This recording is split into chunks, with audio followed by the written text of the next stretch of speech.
Yop les pilotes et bienvenue dans le paddock, nouvel épisode de Test Drive. Aujourd'hui je teste une voiture japonaise, vous savez que j'aime ça. C'est Faelan qui va nous présenter sa Honda. Salut Faelan. Bonjour tout le monde, alors c'est une Honda CR-Z avec un moteur 1500 hybride et avec une boîte manuelle, et oui c'est possible, ça existe. C'est possible, ça existe, ma première en voiture hybride, avec un modèle qui me plaît déjà beaucoup. Générique.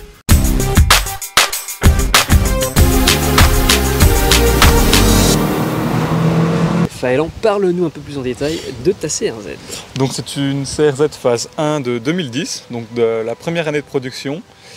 Moteur de 114 chevaux, avec une batterie lithium-ion de 14 chevaux également. On pourrait croire que le combiné des deux ça ferait 128, et ben non, ça fait 124. Sûrement parce qu'il y a une perte dans la boîte de vitesse et dans tout le système de transmission. Elle fait le 0 à 100 en 9 secondes 9 annoncé. Apparemment, des youtubeurs auraient réussi à la faire en 8 secondes 4 pour ce modèle-là.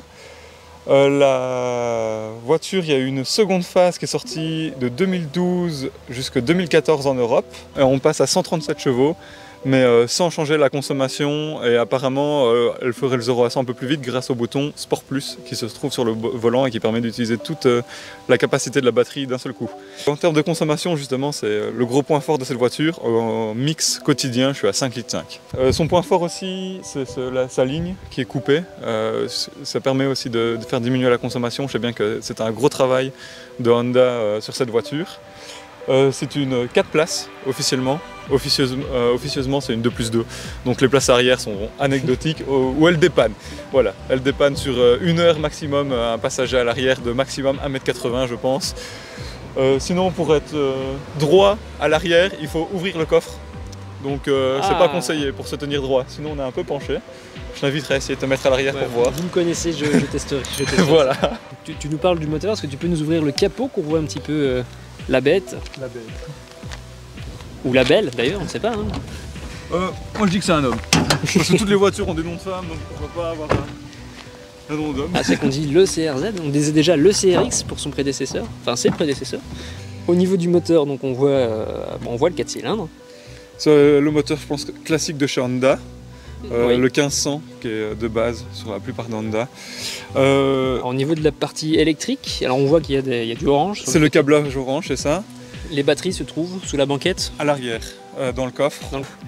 Parce qu'il y a beaucoup qui râlent parce qu'on perd en coffre. Il y a tout pile la place. Donc voilà. les batteries se trouvent donc là-dedans. Dans un petit box, donc ça occupe finalement la place qu'aurait eu une roue de secours sur une voiture plus ancienne. C'est ça. La durée de vie des batteries, on ne connaît pas. La première Honda à utiliser ce système-là, c'est la Honda Insight, première génération. Contrairement à ce qu'on pense, du coup, la CR-Z n'est pas la première manuelle hybride, c'est la Insight première génération. Et il y a des Insight qui sont sortis en 99. Et il y a des Insight qui roulent encore avec leurs batteries qui sont encore en parfait état. Tu me parlais tout à l'heure du regard bleuté de la voiture. Tu as une idée de comment ça a été fait? C'est un film adhésif ou... Aucune idée. C'est des ampoules, c'est LED, c'est halogène? C'est Xénon, avec des feux LED de jour. Parce que ça chauffe quand même le Xénon, mettre un film... Ouais, c'est vrai aussi ça. Bonne question. À mon avis, c'est bleu dans le showroom, mais tu rentres chez toi, c'est déjà jaune. Hein. Toutes les CR-Z n'ont pas le lafare par exemple.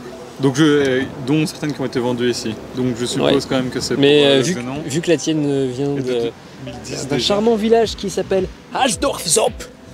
Ah oui, c'est vrai, c'est allemande. Peut-être que c'est une option allemande ou un accessoire allemand d'origine et que chez nous c'est peut-être pas disponible tout le temps. C'est vrai. Intérieur assez bicolore qui n'existe plus sur les phases suivantes. Il y a eu 3 phases. Donc les 2 premières phases produites, commercialisées en Europe et la 3e phase uniquement dans le Nord-Amérique. Je ne sais pas pourquoi, parce qu'en Europe elle a pas très bien marché, mais je sais bien qu'elle a été produite jusqu'en 2016, donc la phase 3 c'est de 2014 à 2016, et dans les concessions Honda il y en a encore des nouvelles de 2016 qui sont pas vendues. Donc c'est vraiment une voiture qui a pas du tout marché, qu'on peut encore acheter neuve avec 0 km dessus. Voilà.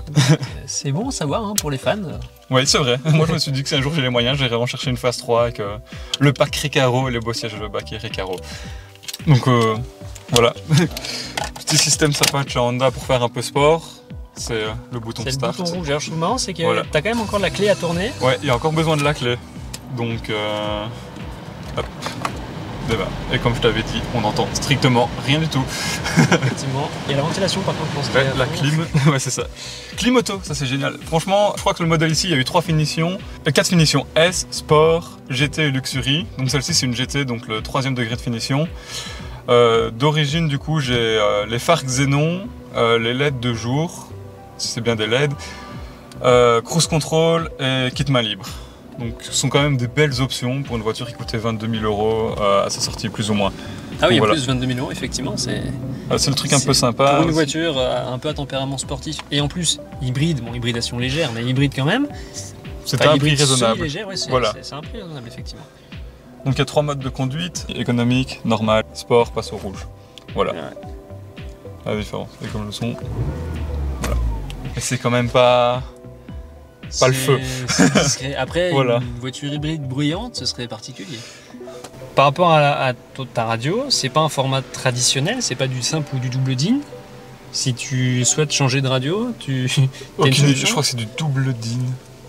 Je crois. Parce qu'il y a eu beaucoup de modifications de radio. La façade a quand même une forme assez travaillée. Ouais, mais il existe sur Wish, AliExpress, merci. Ce remplacement par un écran, une radio double DIN, je crois, si je dis pas de bêtises. Elle a pas mal de rangements, il y en a un ici, où je mets tous mes câbles, chargeurs, auxiliaires. Un ici, très pratique pour les masques en ce moment. Une boîte à gants qui est assez grande, et réfrigérée aussi, la boîte à gants climatisée. Ah, la boîte à gants réfrigérée.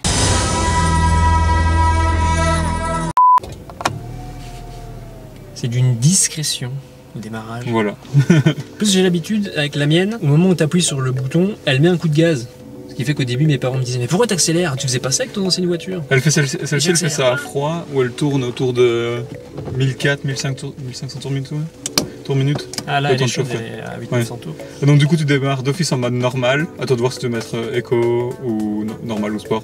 On va toujours commencer en normal et puis on verra après comment ça se passe. Hein. Ouais t'es bien, mais l'embrayage est assez long. Ouais, l'embrayage est long. Yeah. Et pas besoin de retourner la clé, il suffit de appuyer sur Ah le oui, bouton. c'est l'habitude d'avoir une clé.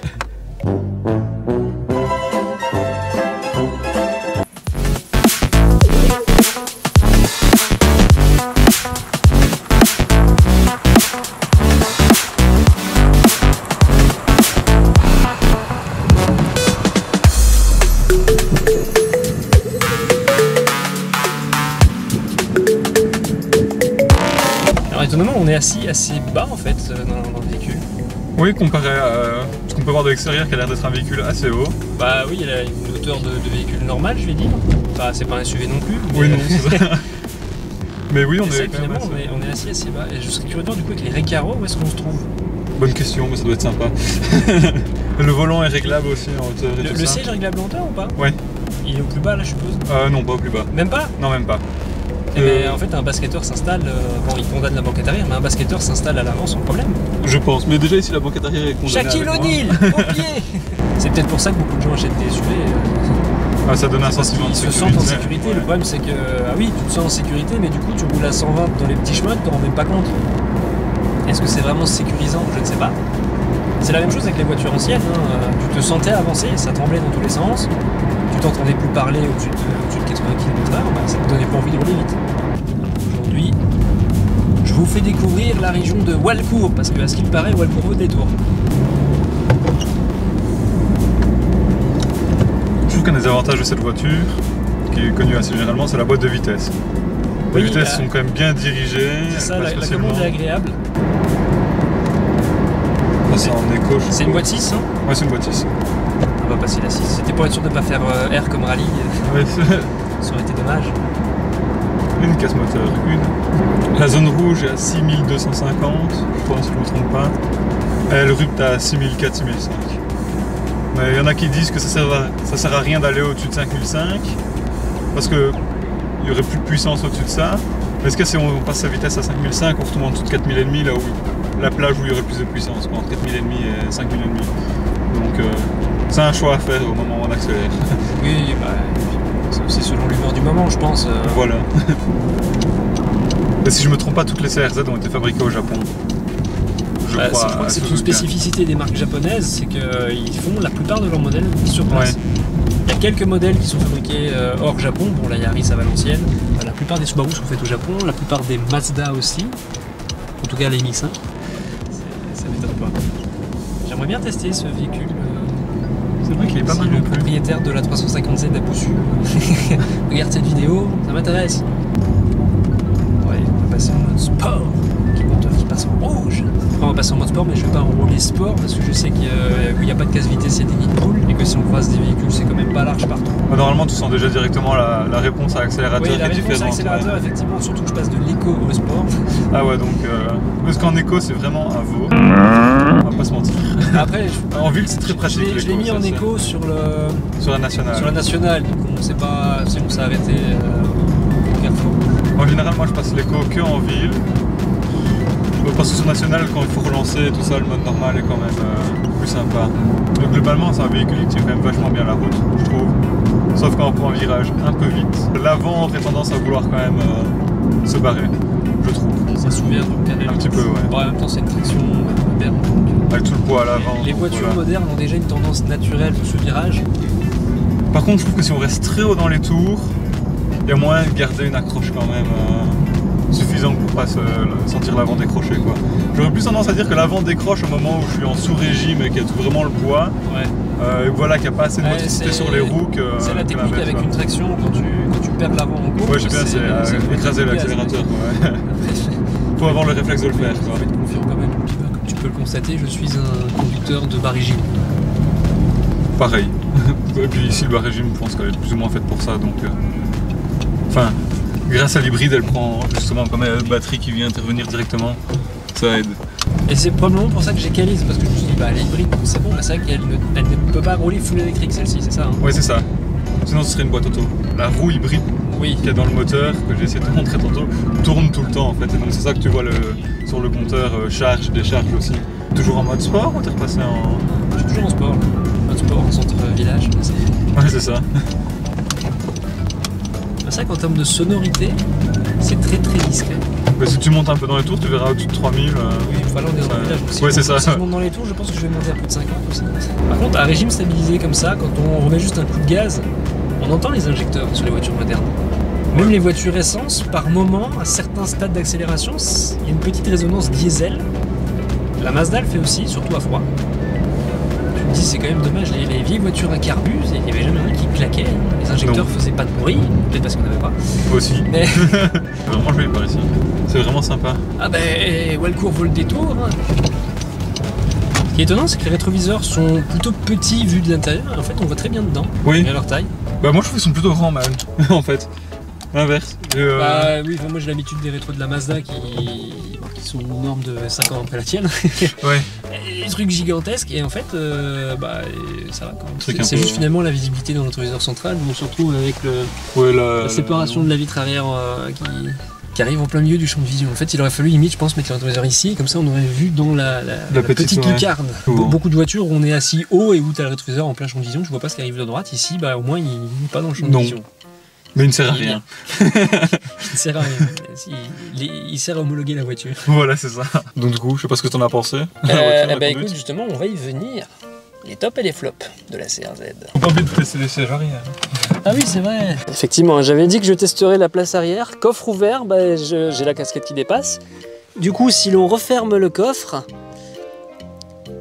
et voilà, c'est-à-dire soit je suis dos au dossier, mais avec le cou cassé.